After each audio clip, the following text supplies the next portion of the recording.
Olá, vamos ao nosso Evangelho de hoje, 7 de maio, quinta-feira. E nós vamos começar com a nossa prece, elevando o nosso pensamento ao Pai, agradecendo pela vida, por esta reencarnação e por este dia que se inicia. Agradecemos também ao nosso Mestre Jesus, nosso irmão incansável, nosso modelo, a nossa referência. E a espiritualidade amiga, o nosso anjo da guarda, os espíritos protetores, estes enviados do nosso mestre, enviados do nosso Pai Maior, para nos auxiliar na caminhada terrena, eles que tanto nos inspiram todos os dias os bons pensamentos, os bons caminhos, as boas ações. Gratidão, amigos da luz. Pedimos que mais este dia, mais esta jornada que se inicia, estejam conosco e que permaneçam a nos amparar hoje e para todo sempre. E que assim seja. Muito bem, vamos ao nosso Evangelho segundo o Espiritismo. Vamos ver um estudo breve, uma reflexão para hoje. Vamos ver o que nos vem aqui. Vamos lá? Capítulo 28, Coletânea de Preces, o nosso último capítulo do Evangelho.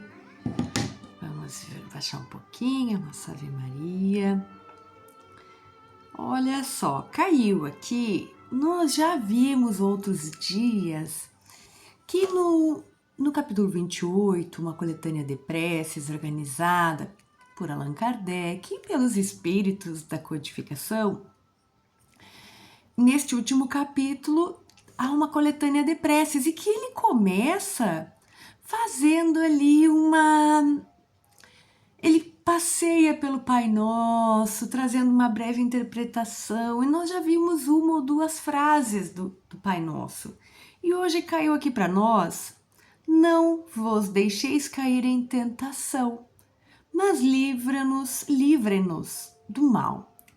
A última frase, portanto, não a última porque ainda tem o assim seja, o amém, mas então vamos botar assim o finzinho do Pai Nosso. Vamos ver o que nos diz? Diz assim: Senhor, o que aqui vai nos explicar um pouco sobre essa frase de não nos deixe cair em tentação, mas livra-nos do mal. Vamos ver o que diz.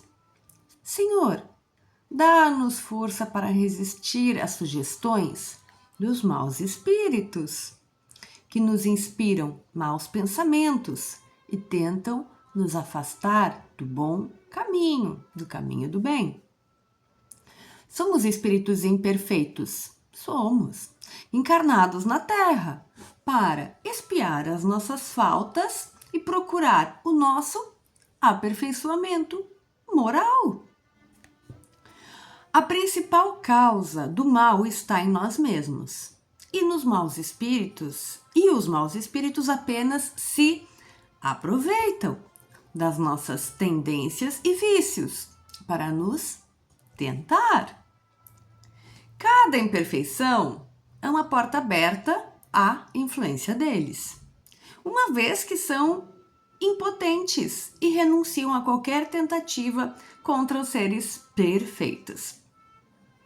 Tudo o que fizermos para afastá-los será inútil se não tivermos uma vontade firme e determinada em praticar o bem e renunciar ao mal. É contra nós mesmos que devemos dirigir nossos esforços, no sentido de combater as nossas más tendências. Ao procedermos assim, os maus espíritos naturalmente se afastarão pois é o mal que os atrai, enquanto o bem os repele. E aí ele diz assim, veja neste capítulo adiante as preces pelos obsidiados, indica uma outra prece.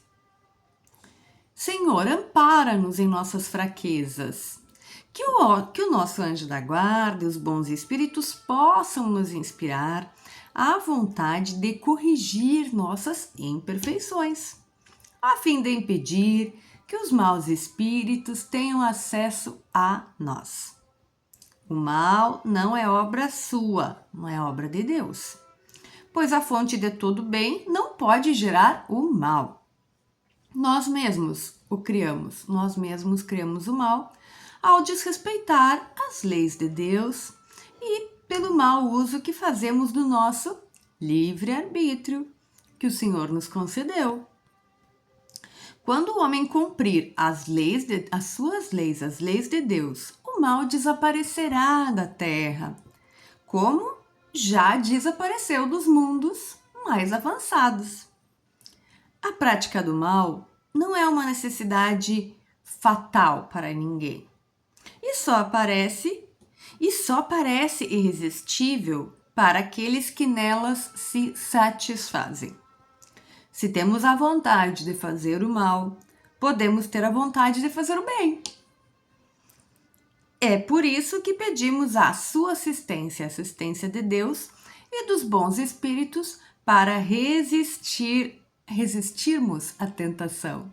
E é por isso que fala na frase: não nos deixeis cair em tentação, mas livra-nos do mal.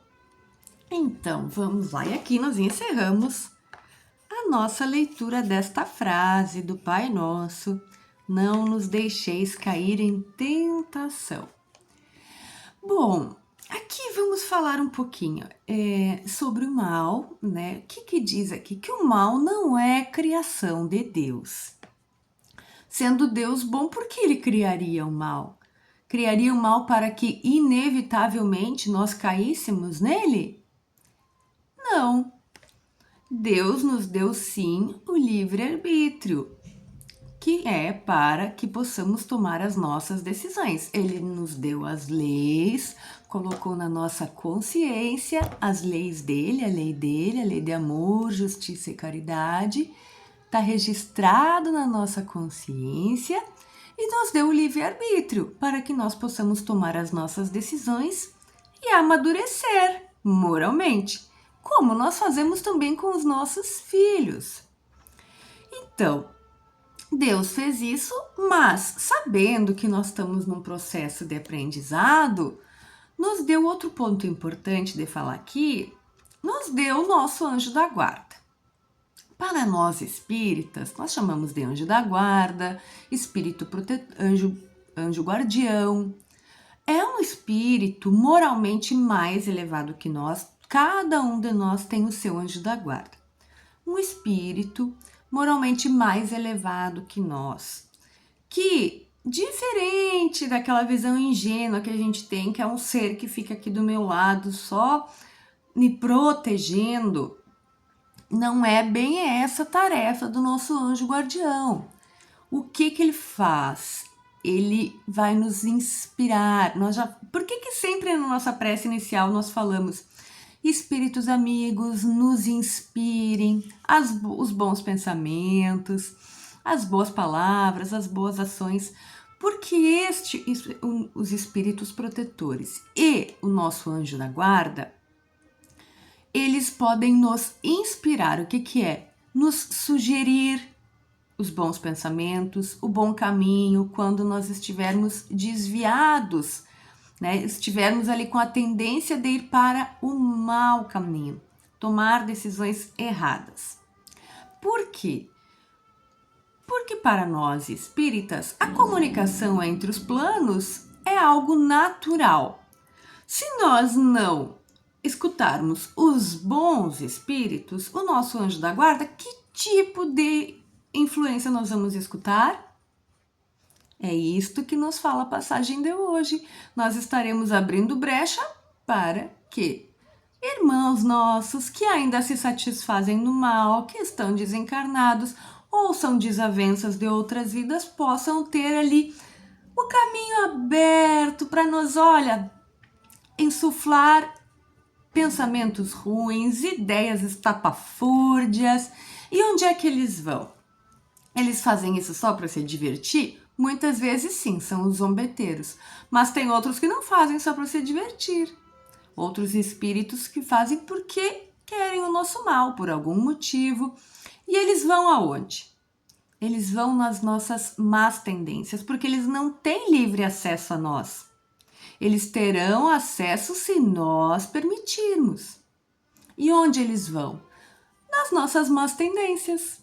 Naquilo que a gente ainda gosta de fazer e que é errado. A gente gosta de uma fofoca, é ali que eles vão. Mas olha ali, olha, faz uma fofoquinha, tu tá vendo lá a fulana? Eu gosto, tem um vício. É naquele vício. Vai lá, Dani, faz aquilo. Trai, passa do limite na bebida, na comida, usa coisas ilícitas. Enfim, todas as minhas más tendências é ali aonde eu sou fraco.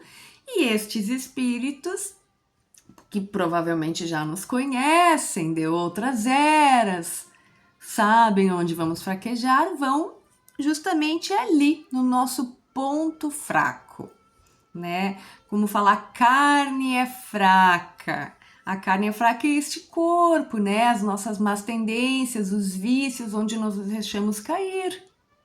Então, se nós não os momentos em que nós não queremos escutar o nosso anjo guardião, os espíritos amigos, vai sobrar espaço para quem nos inspirar. Já teremos escolhido as nossas companhias. Então, o que a gente faz quando a gente faz uma prece, tem que tomar uma decisão importante? A gente faz uma oração, a gente se conecta com o Pai, se conecta com o Mestre, que Ele que nos ensina todo o tempo, pede para o nosso anjo da guarda nos inspirar, os espíritos protetores, e pedimos, não nos deixe cair na tentação de escutar esses irmãos que essas inspirações que não são tão boas, e livra-nos do mal. Essa frase fala isso. Então, a partir de hoje, cada vez que nós formos rezar o Pai Nosso, quando nós falarmos, não nos deixe cair em tentação, mas livra-nos do mal, vamos lembrar de toda essa conversa, essa reflexão que nós fizemos hoje aqui. Que bonito, não é mesmo?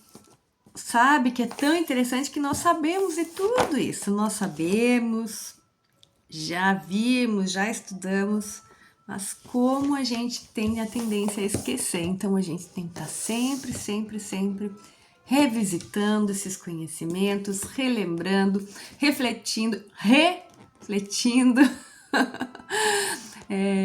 voltando mesmo para que aos poucos nós possamos aprender de verdade e fazermos, né? Mais importante que aprendermos é de verdade querer ser assim, agir corretamente, escutar as boas influências.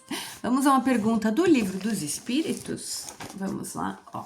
Livro dos Espíritos, nós estamos no capítulo 3 da primeira parte e nós estamos falando sobre os vários mundos habitados, né? E hoje nós vamos para a pergunta 57, onde Allan Kardec vai perguntar o seguinte: se a constituição física dos mundos não é a mesma, podemos concluir que os seres que os habitam, tenham corpos físicos diferentes? E o que os espíritos vão responder? Sem dúvida. Da mesma maneira que na terra os peixes foram feitos para viver na água e os pássaros para viver no ar. E aí tem uma observação de Kardec que diz assim: num planeta onde a alimentação dos seus habitantes é rarefeita, a razão nos diz que a organização fisiológica tem que ser diferente, por não precisarem mais de certos órgãos, como o estômago e o intestino, por exemplo. Se no mundo seus habitantes já enxergam sem precisar dos olhos, é desnecessário este instrumento de visão, que se atrofiará com o tempo, dando lugar a outro sentido, que suprirá esta necessidade. Assim, cada mundo tem o conjunto de formas apropriadas à sua evolução. E isso não altera em nada as leis naturais. Pelo contrário, se embeleza ainda mais. Muito bem. O que Allan Kardec quis perguntar aqui? Porque ontem ele perguntou sobre a constituição física dos mundos. O que é isso? Ele perguntou: todos os mundos são iguais à Terra? E os espíritos disseram que não, que cada mundo tem um jeito diferente. E aí hoje ele vai perguntar o seguinte: tá, então se os mundos são diferentes, os corpos físicos, quer dizer, os habitantes, têm corpos físicos diferentes? E os espíritos vão responder sem dúvida. É como, por exemplo, dentro no nosso planeta, que é o que conhecemos, né? Não há o mar e não há a terra. A constituição dos peixes é totalmente diferente da constituição dos terrestres, dos seres que vivem na Terra. Obviamente que o corpo físico deles vai se adequar conforme o ambiente em que vivem. Sendo cada mundo muito específico, e nós não conhecemos ainda esses mundos, obviamente o corpo físico dos habitantes daquele planeta vão ser totalmente diferentes do nosso. O exemplo que ele usou aqui, num mundo, um planeta, um mundo que já está mais à frente que a Terra, por exemplo, onde eles são menos materiais, um corpo menos pesado. Eles não precisam mais comer essa mesma comida que nós. Eles vão precisar de estômago? Não vão. Para que eles teriam? É exatamente isso. Não vamos nos aprofundar, mas a questão é: cada planeta vai ter uma constituição, vai ser diferente, e, portanto, os habitantes daquele globo, daquele planeta, vão ser totalmente diferentes de nós, conforme o que eles necessitam ali, para o que eles estão ali para aprender. Muito bem, vamos encerrar então? Vamos agradecer ao Pai mais uma vez a oportunidade bendita da vida, desta existência e deste dia que se inicia. Gratidão por estes instantes de aprendizado, de reflexão, que nós possamos levar para o nosso dia, dividir com aqueles que queiram, se for possível, e especialmente nos tornarmos melhor, que é para isso que estamos neste nosso planeta, nesta nossa reencarnação, que possamos fazer jus a esta oportunidade. Para isso, pedimos mais uma vez o amparo do nosso anjo guardião e dos espíritos amigos e protetores, amando do nosso Mestre Jesus e do nosso Pai maior. Fiquem conosco hoje para todo sempre e que assim seja. Tchau, tchau.